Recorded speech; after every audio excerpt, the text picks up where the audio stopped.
ആരും ഒന്നുമിനി പ്രത്യേകിച്ച് പറയേണ്ടതില്ല. എന്ത്, എങ്ങനെ, എപ്പോൾ വേണമെന്ന് എനിക്ക് നന്നായി അറിയാം. ഇനി ഞാൻ ബാറ്റ് വീശുന്നത് എൻ്റെ ഇഷ്ടങ്ങൾക്കനുസരിച്ചായിരിക്കും. നീറിയൊടുങ്ങുന്ന കഥനകഥകൾ പലതയാൾക്കുണ്ടെങ്കിലും അയാൾ പക്ഷേ പണ്ടേ എല്ലാം തെളിയിച്ചു കഴിഞ്ഞതാണ്. സൈഡ് ബെഞ്ചിൽ മാത്രം ഒതുങ്ങി കഴിയേണ്ടി വന്നപ്പോഴും ഇച്ഛാശക്തിയോടെ പൊരുതിയവനാണ്. മാറ്റങ്ങൾ വേണമെന്ന് പറഞ്ഞ ക്രിക്കറ്റ് അനാലിസ്റ്റുകൾക്ക് മുന്നിൽ അയാൾ തിരുത്താൻ തയ്യാറായിരുന്നു. എല്ലാം സഹിച്ചു. പോരായ്മകൾ പഠിച്ചു, പരിശീലിച്ചു.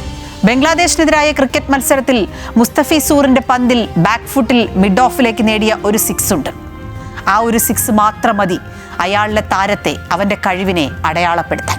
എന്നിട്ടും തീർന്നില്ല. പിന്നീട് നേരിട്ട ഓവറിൽ 5 പന്തുകളും അതിർത്തി വരയെ തൊടാതെ ആകാശം കണ്ടു. അതും വിമർശകർക്ക് മതിയായിരുന്നില്ല.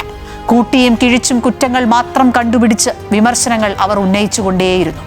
ഒടുവിൽ ആ ഇച്ഛാശക്തിക്ക് മുന്നിൽ ഗതിയില്ലാതെ അയാൾക്ക് പാഡണിയാൻ ഒരു അവസരം കൂടി നൽകാൻ അവർ പ്രേരിതരായി. ഫലം പക്ഷേ വിസ്മയങ്ങൾക്കപ്പുറമായിരുന്നു. തോറ്റുപോകുമെന്നുറപ്പിച്ച രാജ്യത്തിനെ അയാൾ മലയാളികളുടെ ഹൃദയവായ്പോടെ ഒറ്റയ്ക്ക് ചുമലിലേറ്റി. എണ്ണം പറഞ്ഞ 3 മത്സരങ്ങൾ, ക്വാർട്ടർ, സെമി, ഫൈനൽ.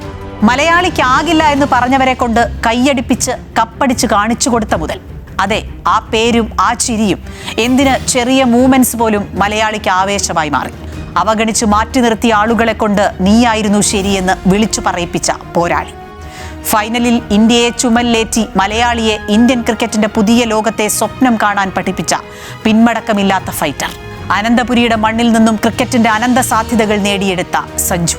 സാക്ഷാൽ സഞ്ജു വിശ്വനാഥ് സാംസൺ.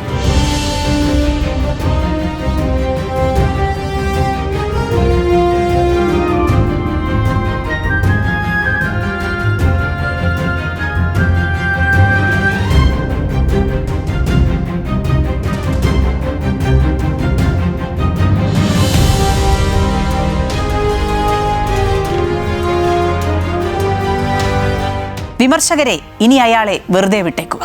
ഇനി ഞാൻ എൻ്റെ ഇഷ്ടത്തിന് ബാറ്റ് വീശും എന്ന് അയാൾ ഇന്ന് പറയുമ്പോൾ പേടിക്കുന്നത് ബൗളിംഗ് എൻഡിൽ റണ്ണപ്പ് ഗാർഡ് എടുത്തു നിൽക്കുന്ന ബൗളർമാർ മാത്രമായിരിക്കില്ല. അവനെ പന്തേൽപ്പിച്ച ക്യാപ്റ്റനും ആ ക്യാപ്റ്റന് പിന്നിൽ അണിനിരന്ന ഒരു ടീമും കൂടിയായിരിക്കും. കാരണം സഞ്ജുവിൻ്റെ ഉള്ളിൽ അടങ്ങാത്ത തീക്ക് അത്ര കണ്ട് തീവ്രതയുണ്ട്.